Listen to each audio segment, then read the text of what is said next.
folks to know that I am a member of the Sanford Health Bismarck Board of Directors, and so I've been involved in these conversations, and so I'm not part of this, and so Dr. Bashani will be making that presentation. Welcome, Dr. Bashani. Thank you, Dr. Dietrich. With your permission, I'd like to also invite Dr. Craig Lambrecht up. Yes, please.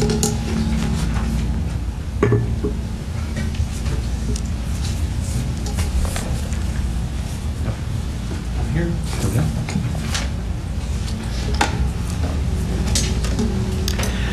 Representing Sanford Bismarck are Dr. Craig Lambrecht, to my right, obviously, who is both the president and CEO of Sanford Bismarck and an emergency medicine physician, and I'll throw in he's a UND grad, so we're working as a team here. Also in the room from Sanford Bismarck is Dr. Karen Latham, currently the provost and dean of the Sanford College of Nursing, which, as you know, is here in Bismarck. Turns back here in the back. Representing NDSU, aside from myself, are Dr. Carla Gross, NDSU's department chair of our nursing program. Carla, wave. You well know NDSU's Vice President for Finance and Administration, Bruce Bollinger, and NDSU's Director of Budget, Cynthia Rott. And of course, your General Counsel, Chris Wilson. I should also, not by introduction, but in terms of first self-disclosure, not only is Mr. Morton a member of the Sanford Corporate Board and Dr. Scogan a member of the Sanford Bismarck Board, but I'm a member of the Fargo Sanford Board. All of those are public boards, well advertised, so I don't think we're pulling off anything sneaky here by being on those boards. And in fact, in a state of our size, it's fairly common in major organizations to have leadership overlap, and is generally considered a very good thing. By way of introduction, let me start by quickly reminding you from my previous public presentation to the State Board of Higher Education a little about how this opportunity emerged. The Higher Learning Commission, about a year ago, encouraged Sanford Health Bismarck to consider affiliating their College of Nursing with one of the state's accredited four-year colleges or university. Sanford Health comprehensively studied the options for doing so and came to the conclusion that NDSU's program provided the broadest potentials to meet their current and future needs. Or I should say our state's current and future nursing needs. At that point, several months ago, they approached us to do so in a very publicly announced events, both in here in Bismarck as well as back in Fargo. And as you know, the public announcement was enthusiastically received by pretty much everyone. The Bismarck nursing students actually gave me a standing ovation, but that may have been because I'll have access to buy some football tickets now. That gets us to today. Like anything else, NDSU's recommendation to you can be made as simple or complicated as a person wants to make it. So let me kind of walk through what this is and it isn't. We are proposing the integration of the existing Sanford College of Nursing into the existing Department of Nursing at NDSU. There's no new program involved. There's no new facility involved. NDSU is simply incorporating an existing program and facility into an existing NDSU academic department. In fact, many involved, including your General Counsel, might argue that we're not required to bring the matter to you at all. Now, while that may or may not be the case, it is certainly a very different kind of transaction than the board is used to working with. Given that, Chancellor Scogan believed it should be brought to you, and I both commend and agree with his commitment to open and transparent transactions. Along those lines, we've run it through the systems review and approval process as if it were a new program. I'm pleased to report that it, of course, received unanimous support leading up to my presentation to you. Getting down to the proposal itself, and you obviously have extensive materials in front of you, but the short version would be, as I pointed out to you in the previous State Board of Higher Education meeting, the transaction provides the opportunity to better address a critical shortage in our state. It also, along those lines, as you know, NDSU earlier this year announced it would be doubling its enrollment of nursing students. We have a forming crisis in our state, and NDSU wants to be part of solving that, as does Sanford Health. This transaction is being brought to you for very similar reasons. Not only does it provide the opportunity for better coordinating our response to the desperate state need, particularly in western North Dakota for more nurses, but it also provides the foundation for in the future growing the nursing program in Bismarck, as well as better meeting the needs in western North Dakota. It's a no-brainer that doing so is in the state's best interest, and all of us who are well-informed on the matter, I should say all of those that are well-informed on the matter have unanimously well-received, if not applauded, this great public-private cooperation. In fact, I have copies of a feature by the North Dakota Center for Nursing, a statewide consortium of nursing and health interests, which highlights this exciting opportunity and the public's response to it, and I'll give it to your worship. Secretary to distribute. At this time, I'm simply asking for you to provide me the authority to continue the involved transactions through to completion, which includes both finalization of the closing process related to the physical and financial aspects of the integration and presumably accepting HLC accreditation. Thank you, Dr. Dietrich. Thank you. Thank you. You both are open to questions if they should arise? Okay. Any board members? Madam Chair, this is Grant. Will there be additional presentations, or is this the time for board questions? I think this is the time for the board questions. Go ahead. Madam Chair, I've just got a few questions. I want to preface them with that I'm supportive of the concept of this arrangement with NDSU and Sanford Bismarck, but I've been looking at the asset transfer agreement, and I just have a couple of questions, just to at least make sure that, you know, as a board we've done our job as far as taking a careful look at this. So if you don't mind, Madam Board, I'll ask a couple questions. I am over the phone, so I'm not necessarily certain who these should be directed to. So when I ask the question, whoever the proper party is to answer, that would be fine with me. All right, go ahead, Grant. Okay, so the first is just a quick comment. I noticed in the asset transfer agreement in the opening paragraph, it does reference North Dakota State University acting by and through its Board of Trustees. I do see later in the document it references the State Board of Higher Education. So I just want to make sure that whatever final documentation referencing our approval, assuming we give that approval, references us as the State Board of Higher Education. That's just a minor matter. Moving on to paragraph number 2 of the asset transfer agreement. I see there that there's a 15-year naming recognition with Sanford, which is perfectly understandable. If somebody could tell me, is that 15-year period, is that meant to track essentially the term of the lease along with lease options? Because I noticed that some of the other obligations are a 10-year obligation, and maybe if somebody could just speak to that quickly. Madam Chair, thank you, and thanks for having me. I'll speak to that specifically because I'm the culprit in that. I actually wanted in perpetuity for the name. I think the name recognition and the alignment are something that bodes well for the future. And we landed on 15 as more or less a compromise, given the potential for unforeseen circumstances where names potentially could be tarnished, either side. I think there needs to be some ability to discuss the naming after 15 years, and we probably won't be here in 15 years to do that. But nonetheless, I actually wanted in perpetuity because I think the name alignment of NDSU and Sanford is something that is strong. It's a great brand. It's a great brand for North Dakota. So that's where that discussion came from and landed.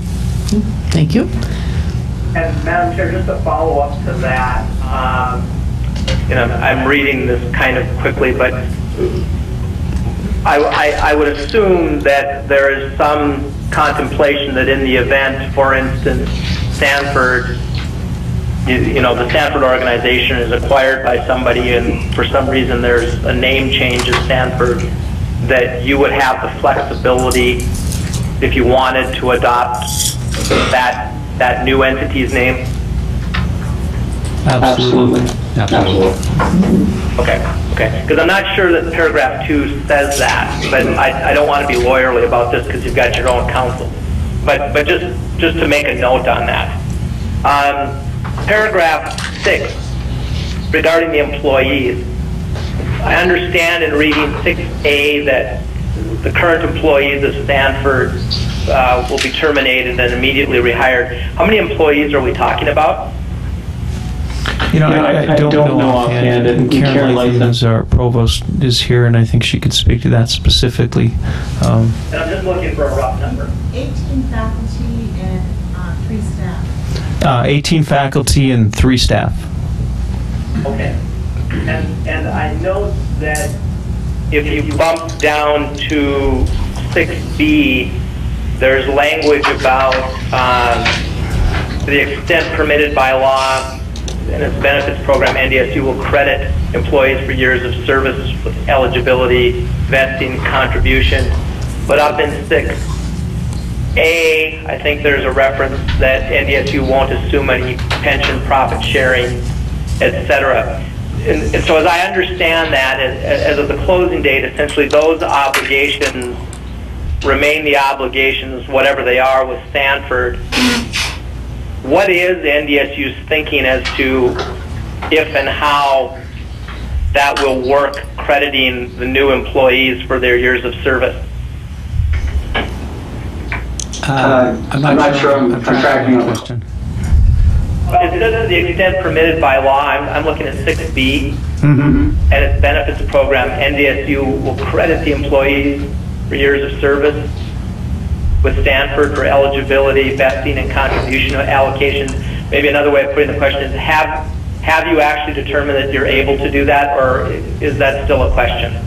Well, I believe there's some aspects that we can and some aspects that we can, and that's the statement to the amount eligible or allowed by law. Okay, do we know definitively? I'm sure we do. That's what the lawyers get paid the big money for. But oh, Dr. Latham may know the answer. It only affects one person, one individual. Those that are transferring with faculty status go to TIA CRAF.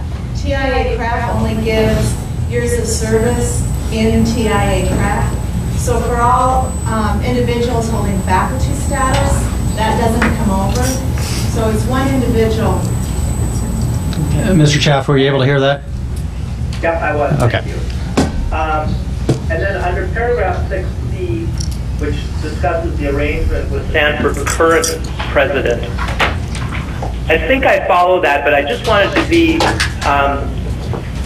clear on, because I'm not intimately familiar with how this works at NDSU, but who is the chief nurse administrator within the Department of Nursing? Dr. Latham. Department, or is that somebody else? That is someone else. The chief nurse exec is for all of Sanford, and that would be more or less another nurse exec that works in concert with Dr. Latham. And would there be a reason why the president doesn't report under the chair of the department rather than the chief nurse administrator? I'm not tracking that one. In the present structure?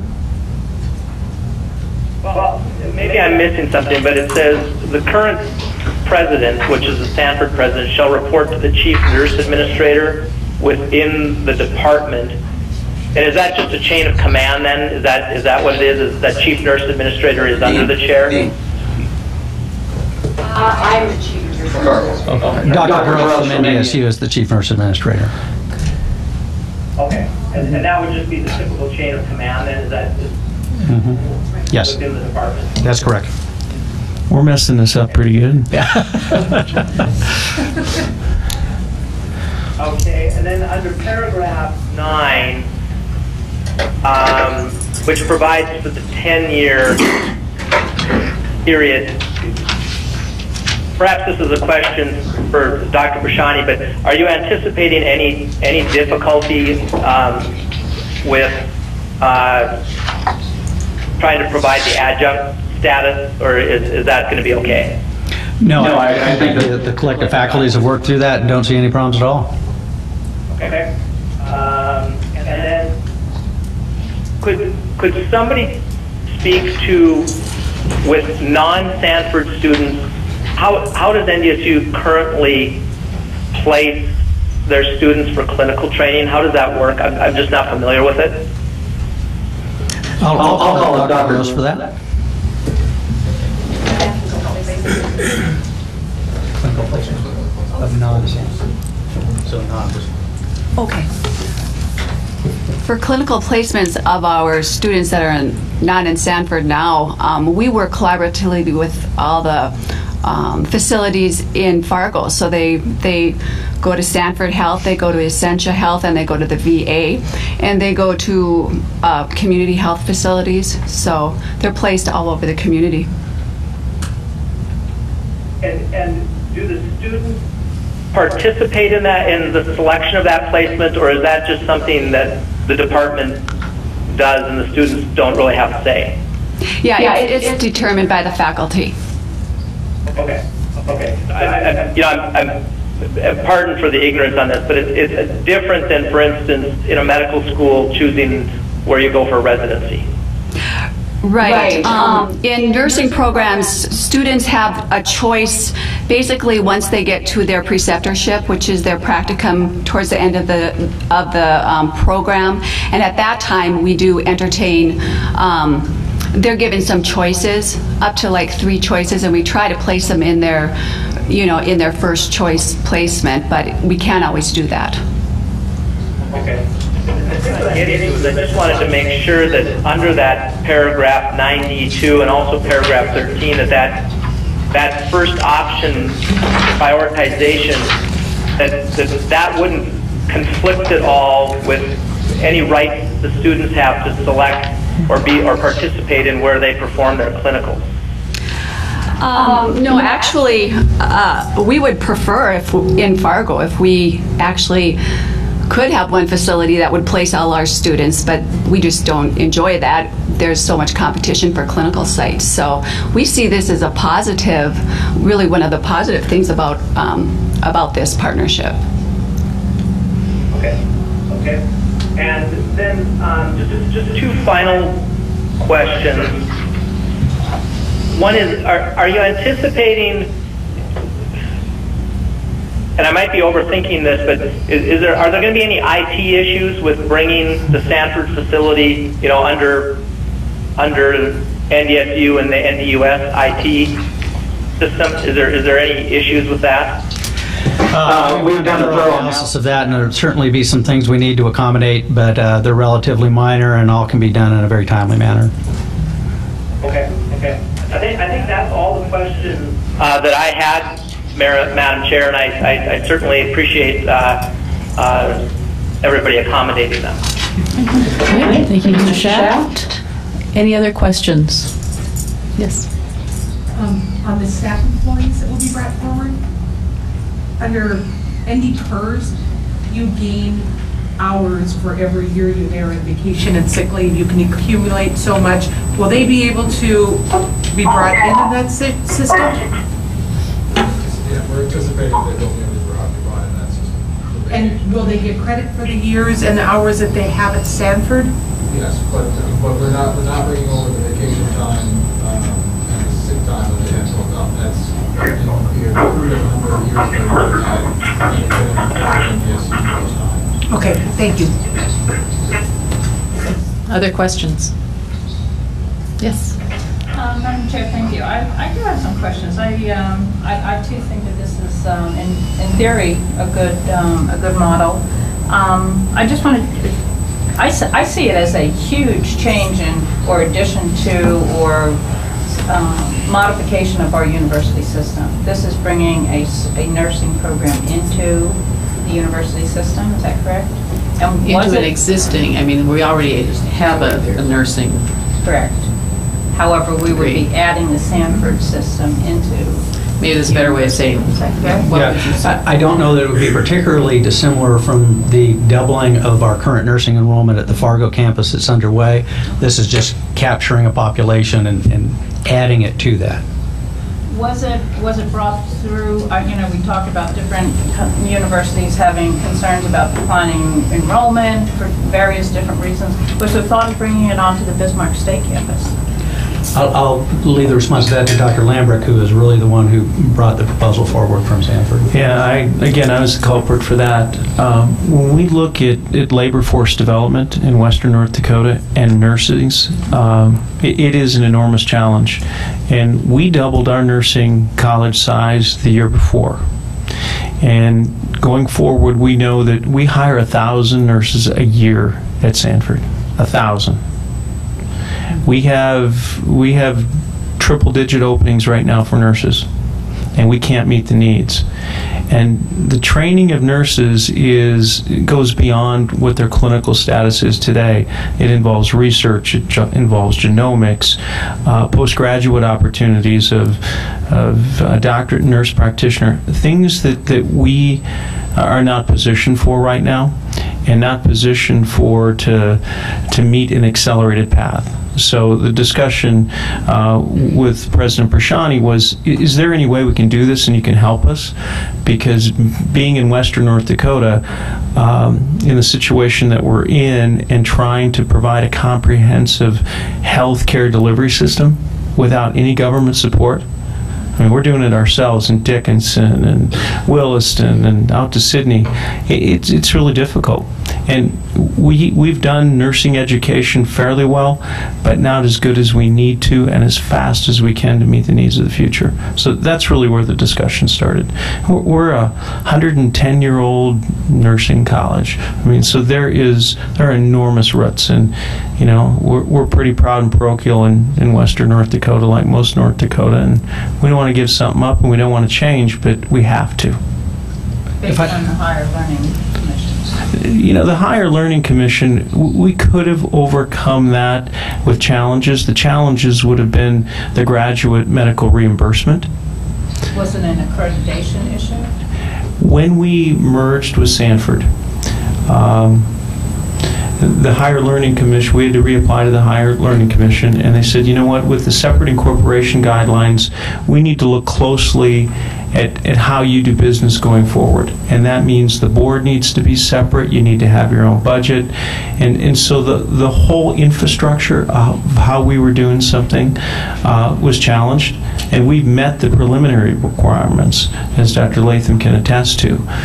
But going forward, we realized that there were going to be potential challenges and distractions, especially if we needed to expand, and we just thought that the partnership with NDSU was something worth looking at. And in fact, the Higher Learning Commission recommended that we look at partnerships. So that's where the discussion, and you know, we all love the Higher Learning Commission and the Joint Commission, healthcare organizations, so there's always something over our head. Madam Chair, if I could, would you like to some address? Clarification on the Bismarck State piece to it, and Dave Clark can jump in here if I say this wrong, but the current program, and my understanding is that it will not change. The first 2 years of the 4-year nursing program is already delivered at Bismarck State. And so what has happened traditionally, and I assume will continue to happen, is that those students will come to Bismarck State College, they'll get their first 2 years. The last semester of their second year, then they begin being students at both locations. And so then they're in the College of Nursing as well as at Bismarck State. Then they graduate from Bismarck State, and then they're in the College of Nursing. Dr. Lambrick and I had conversations a few years ago about how we would do something if the program were to double in size and to expand and so forth. Bismarck State right now leases its nursing program space downtown because there's no space on the campus to put it. And the only way that we could envision in any way, shape, or form of moving nursing on here would be a huge capital project to go along with that. So the space is not available here, but the programming continues where Bismarck State is still an integral part of the college. I find this as a huge, addition change. And I question. I want to look out for the rural communities and placement. The clinical training as it continues and reaches out to our rural communities, because everything I hear about still deals with the primary training facilities here. Another concern of mine is, as I read through this asset transfer document, there's a lot of details in here, and I personally don't really have it all quite understood. I also think that as we bring this, and I think it was probably should happen, Madam Chair, but I wonder if we should, as we bring a college into our, or a program into our university system, this then makes it a use of public dollars, which we are, working with here. And if we would have an opportunity to involve our legislature into vetting this move prior to voting on it here. I'm wondering if we shouldn't. I personally am not prepared to make a determination on this. Trying to sort through. Thank you. Dr. Shine? Again, I'd want to reiterate that there's almost no difference between any academic department in any of our colleges or universities increasing their enrollment and this transaction outside the physical location. I don't know that we've ever asked for legislative involvement in designing the enrollments of specific departments on our campuses. So that would be a very different approach. It also, in terms of the opportunity to bring this deal to closure, does not have any practicality. Ms. Riker? Well, I think maybe because I love this idea of obviously I'm all for, this sort of practical development and education, and a partnership like this gives students such a great opportunity. At the same time, I echo that concern a little bit because, we're a public body, and it's a public, public schools, and we're partnering up with a single business, and or at least assuming their program. And I think that probably, I'm just thinking out loud here, but does that give some competitive advantage, because we know there's a nursing shortage, and does that give a competitive advantage over, to one over another, or to certain locations versus another? And I love the concept, but I think that's what is giving me pause, is that as a public body, we're working with a private entity in a way that could give them a competitive advantage or a strategic advantage. And I think I'm with you. I just want to think this through a little bit more, maybe. Well, I do too, and I look at the sure here. But I just, as I study through these things, and I do see this as a positive move, but the details I don't feel have been fully vetted yet, and I just would like a little bit more understanding on this. I'm not sure I'm getting all the answers to the questions right now. Okay. Well, this is something that I think the board is going to have to discuss, because this gets into the roles and responsibilities. Mm-hmm. Is it our responsibility as a board to dig this deep into a contract or an agreement between what NDSU wants to do, but I understand, we have this lease agreement of the $1, and then in 3 years or what, then we'll need to have that money, and we'll be going to the legislature to ask for more appropriated dollars to cover that. So those are some of the questions we have, but I'm assuming, and I know you're never supposed to assume, but I would believe that NDSU has probably gone through this in great detail. Is that correct? Absolutely. Of course, we've examined this comprehensively, built our business model in a way that accommodates the transaction very smoothly. And I don't believe we go to the legislature asking for a special accommodation of this. It's a process that would be handled, again, like any enrollment growth on any of our college or university campuses. Well, I'm not the lawyer, so I'm... It is different, though. Yeah. It is a public-private relationship here, so I do think it's different that this is... Okay.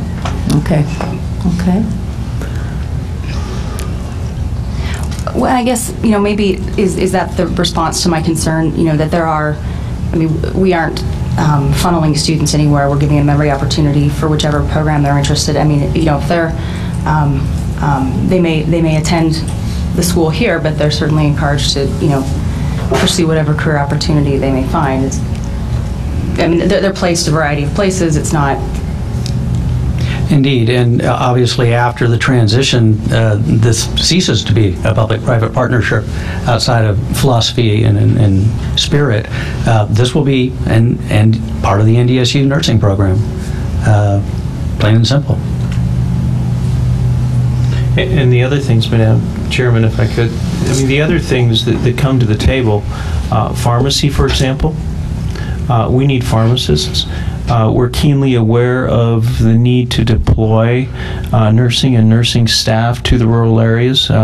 Just yesterday, we made the announcement of our occupational medicine mobile unit because we needed to reach farther out into western North Dakota. The intent here is to be able to do more, train more. I see access, innovation, and excellence behind you. Same in healthcare. We want access for our patients. We want innovation, technology. We want excellence. We want quality. And well-trained staff and a labor force that can meet the needs is part of excellence. And the sooner we go, the faster we go with the intent of what we move forward, the better off we're going to be in western North Dakota for delivery of workforce. So there is nothing but good intent here. And you know, our investment for the next three years is for the $1 lease is almost $4 million. So Sanford is ponying up as well. We want this to be a good thing, and there's nothing but that intent behind what we're doing.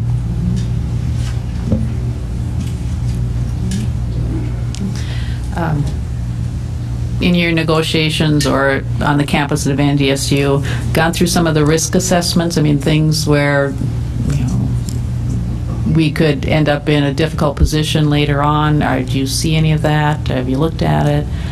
You know, I'm assuming you did, but it's certainly I'd like to hear. Looked at that. It's really a pretty low risk venture. This is, as Dr. Lambert pointed out, a 100-some-odd-year-old program in a facility that's in fine shape with outstanding students, has a phenomenal record, and I think we see this as a way to, in the most expedient manner, provide more nurses to western North Dakota. And NDSU brings the capacity at a broad graduate level, as well as an up to the state's only fully accredited doctorate of nursing practice. So we're uniquely qualified to be the ones to pick up this ball and run with it. And I'm excited about what that means for western North Dakota. I'm excited what that means as far as Sanford being able to be a major contributor to changing the future of healthcare in the western part of the state. Okay. All right. Thank you.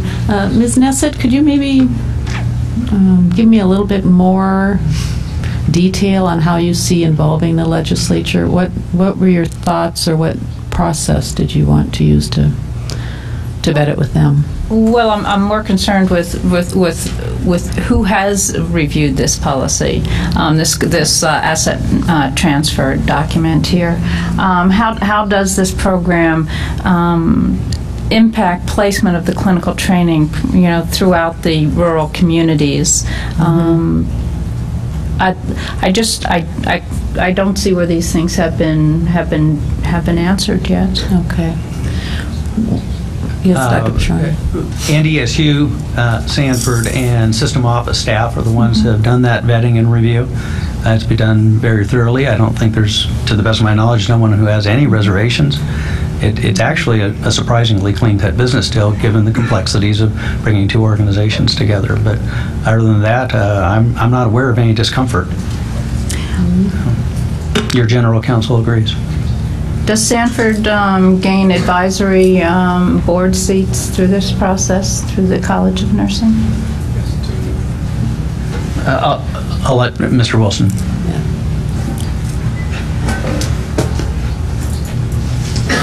Yeah, we have a pre-existing community of interest board in Fargo, and it involves a whole variety of members involving a variety of healthcare entities, and as a result, Sanford gets 2 additional members, and that, once again, is just an advisory board to the nursing department. And just speaking to your issue with regard to clinical placements, I would just point out that right now, this is a Sanford program. If there's a shortage in western North Dakota that is not being served by Sanford, it's not going to be alleviated by continuing it as a Sanford program. As a NDSU program, it in fact better serves all the areas because these students are in fact NDSU students. When they graduate, they'll be able to go wherever they want to go, to whatever program they want to go. Sanford does offer a fantastic loan forgiveness program to its nurses, but that's a private deal between Sanford and its students. There's nothing that says that other healthcare providers can provide that, or that the student has to accept that, and they're free to go wherever they want. But short of a NDSU taking this program over, it will continue to be a Sanford program, and the small entities and the small programs that you're talking about would actually be less likely to be served by the clinical needs. So I would just point that out. Could we go back to the advisory board? Is this the UND School, or excuse me, NDSU's School of Nursing? The NDSU School of Nursing Advisory Board, and what's it called? Community of Interest. Community of Interest Board. And again, that's a non-management advisory board. What do you mean by that? Right, they just give us guidance on curriculum development, on what's going on in practice, so we can keep current with our nursing students, but they're not voting. You know, they don't have, they just give us advisory, but. Thank you.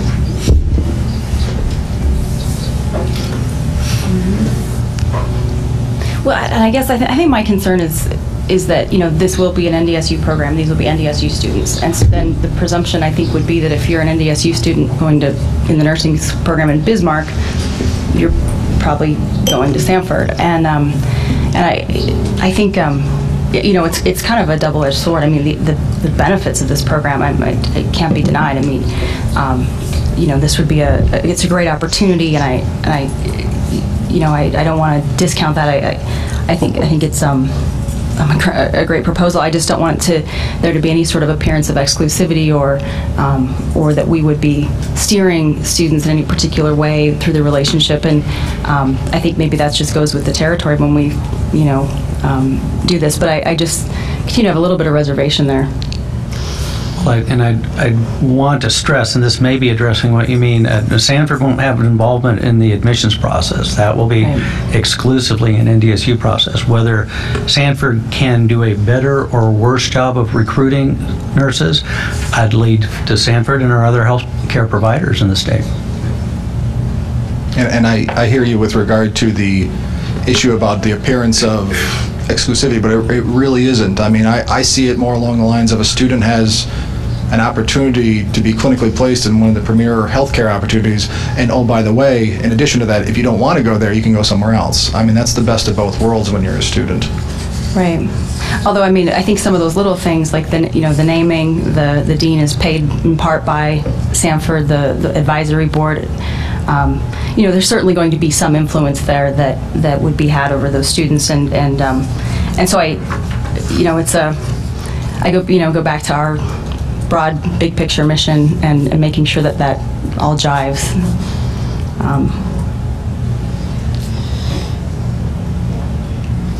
And to the naming issue, I know Dr. Lambert spoke to that issue. Mm-hmm. And, you know, they had a lot of pride. It's a 100-plus-year-old institution, and it's got a great brand, and it deserves some continued recognition. I agree, and I absolutely agree that they should expect something out of this relationship. I don't. I think it's kind of inherent in the nature of the relationship that.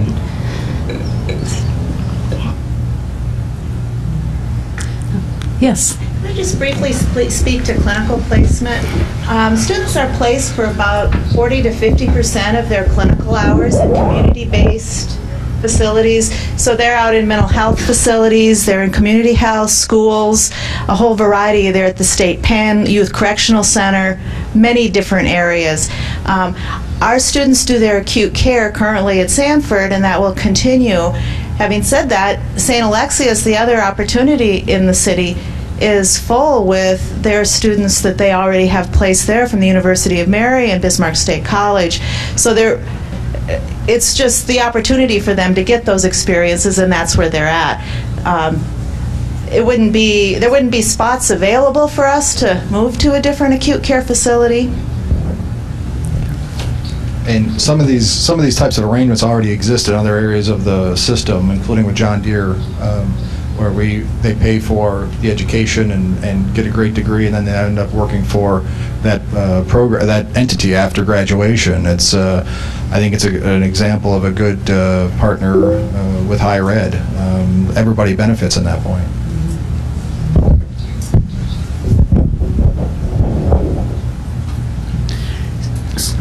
So, Dr. Bashani,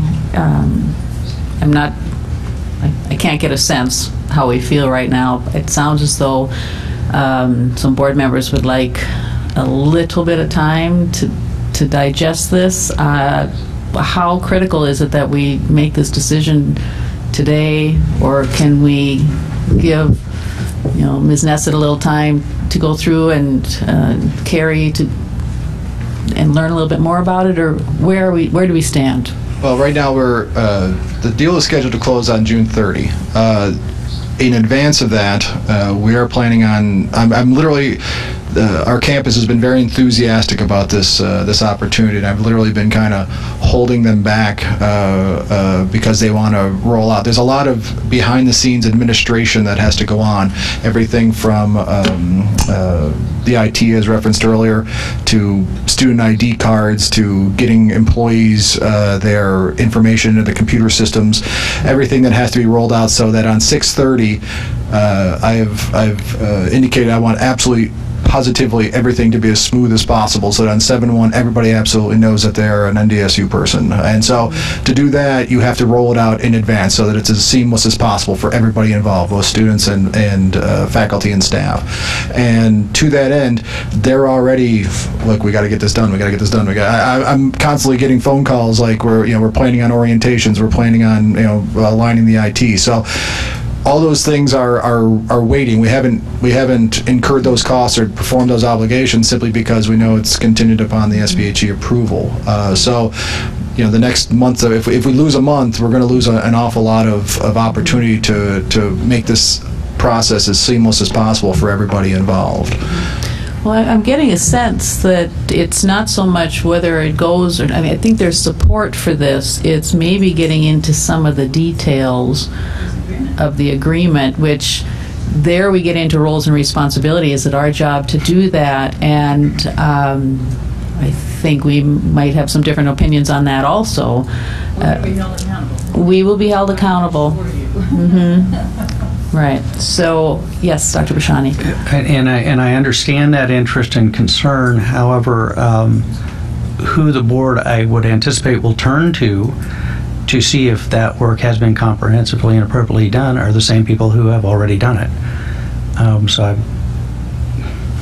It's interesting to cause a delay that will impact our students, their ability to enroll, and ability for this to happen in a smooth, seamless transition, so that we could go back and ask the people who have brought the project to you what they think of it.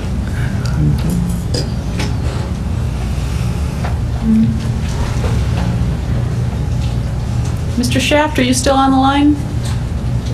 I am, Chair. After the further discussion, what are your thoughts? I know that you read this in more detail than I have.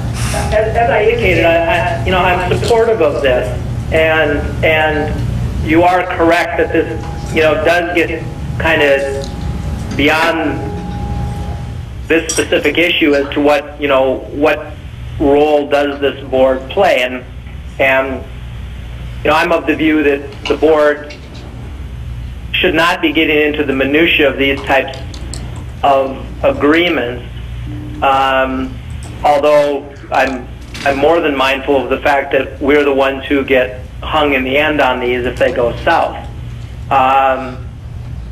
For me, the discussion the board should be having really shouldn't be so much along the lines of the leasing arrangements and some of these types of details, but it's probably focused on the preferential option with the clinical placement and with the naming rights, etc. But that goes to a larger topic that the board, as you know, Madam Chair, is going to have to address down the road, because now it's becoming more common for us to have these type of opportunities placed before our campuses, and we've had this with Sanford before, with some opportunities they've presented up at UND with the medical school. And in that case, the board decided, I don't even know if it got to us, but the view was that wasn't the opportunity that was right. And it always comes down to the independence of the system and the board's longstanding view that we don't ever want to co-opt the independence of our institutions to an entity that's willing to provide money, et cetera, et cetera. Now, having said that, I think this is slightly different, because this isn't a situation where Sanford's basically come in and said, you know, we're going to give you $4 million, and for that $4 million, we want you to establish a nursing program in Bismarck, name it after us, and we get a bunch of say in what goes on. This is a little different because NDSU is essentially acquiring a going concern. And so I think the point was well taken that whether NDSU does this or not, there are going to be those 80 students at a nursing campus in Bismarck that's going to be affiliated to a certain degree with Sanford and have some of those exclusive provisions applying. And so in that sense, I look at this a little bit more favorably on that issue. I don't really want to, I still want to trust that the campuses have done their due diligence, their risk assessments on these things, so that we don't have to dive into that, because as a part-time board, we certainly don't have the time for that. So we have to trust that the campuses are looking at these appropriately. But on the larger question, I do think it's a valid discussion for the board, things such as naming rights, and the priority placement. But my view, this is a little bit of a different situation than what we commonly see, where somebody wants to either build a building or donate funds, and then they want some exclusivity provision. I don't know if that's helpful, Madam Chair. That was very helpful. Thank you. The board members, Dr. Chelmstead. Well, I think all these questions have been asked and answered many times. I know you aren't just jumping into this, and for the sake of moving on, I'd like to make a motion that we approve the NDSU and Sanford Nursing Center adjournment. Thank you. Do we have a second? Second. Second.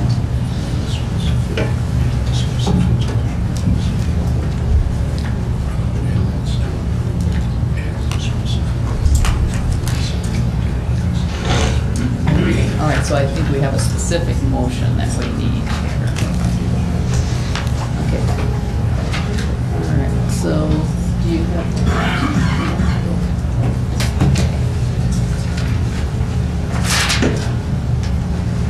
So that we have everything included.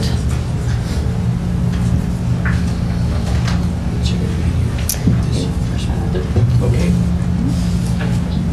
Yeah, I'll make a motion to approve the integration of Sanford College of Nursing into North Dakota State University with specific approval of the March 7th, 2014 asset transfer agreement and lease agreement between NDSU and Sanford Bismarck. You second that still? Okay. Any further discussion? Yes. I would just like to clarify that I don't want this discussion to I guess damper any of the excitement, because I do think this is a great opportunity, and I absolutely trust that all the T's have been crossed and I's dotted, and but just to clarify that I think that at least it's my position that our institutions would partner with any sort of practical opportunity like this, partner with the business community, makes sense to get our students trained for their careers. And so from that standpoint, I think this is an incredible opportunity, and want to make sure that we're open to these in the future. Okay, all right, thank you. All right. Mr. Hofford? Yes. Mr. Shaft? Shaft votes yes. Ms. Nesset? No. Mr. Morton? Dr. Jelmstad? Yes. Ms. Reichert? Yes. Mr. Espegard? Yes. Board Chair Diedrich? Yes, thank you. And we didn't mean to dampen the excitement of